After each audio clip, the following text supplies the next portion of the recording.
से नाम कट गया तो वो भी देख लें, क्योंकि ऐसा भी हो सकता है कि आप जब बीएलओ वेरिफिकेशन करने गए होंगे, मैपिंग करने गए होंगे, आप वहाँ नहीं मिले होंगे, और जब उस टाइम पे अगर आप नहीं मिले होंगे तो आपका नाम लिस्ट से हटा दिया गया।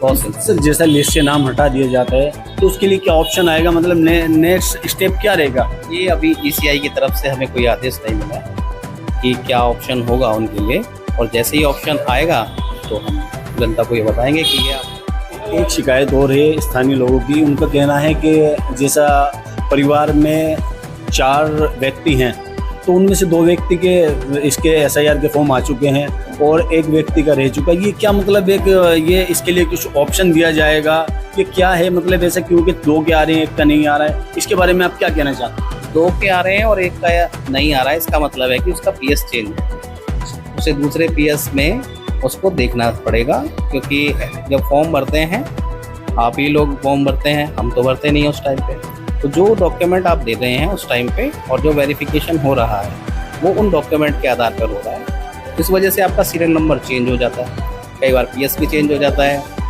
क्योंकि पास की गलियाँ हैं, आमने सामने की गलियाँ हैं, तो इस वजह से पीएस भी चेंज हो जाता है। तो इसमें घबराएं नहीं, अपने दूसरे पीएस में जो आस पड़ोस के पीएस हैं उनमें पता करें, उनके बीएलओ से अपनी जानकारी ले लें, आपका फॉर्म जरूर मिल जाएगा। और किसी वजह से आपका फॉर्म कट गया है, यानी आपका वोटर लिस्ट में से नाम कट गया, तो वो भी देख लें, क्योंकि ऐसा भी हो सकता है कि आप जब बीएलओ वेरिफिकेशन करने गए होंगे, मैपिंग करने गए होंगे, आप वहाँ नहीं मिले होंगे, और जब उस टाइम पे अगर आप नहीं मिले होंगे तो आपका नाम लिस्ट से हटा दिया गया।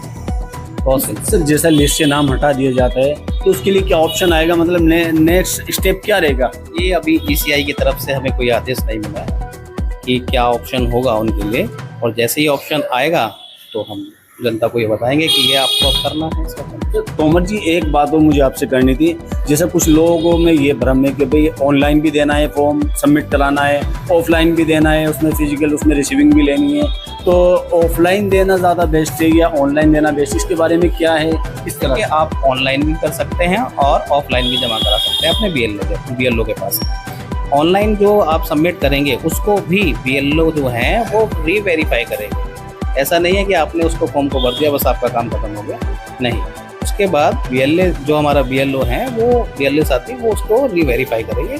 जब वेरिफिकेशन हो जाएगा उसके बाद ही आप उसको सबमिट समझें। अगर उसमें कोई कमी आती है तो उसको फिर देखा जाएगा, उसको बुलाया जाएगा, उसको दोबारा से वेरिफिकेशन कराई जाएगी। और मेरा मानना ये है कि अगर आप अपने ऑनलाइन फॉर्म भरा रहे हैं तो उसमें अपने माता पिता का जो एक्चुअल सीरियल नंबर है उसको देखें। ऐसा होता है कि कई बार हम ऑनलाइन जब साइबर कैफे पे भरवा रहे हैं तो एक ही नाम के 3 व्यक्ति आ रहे हैं।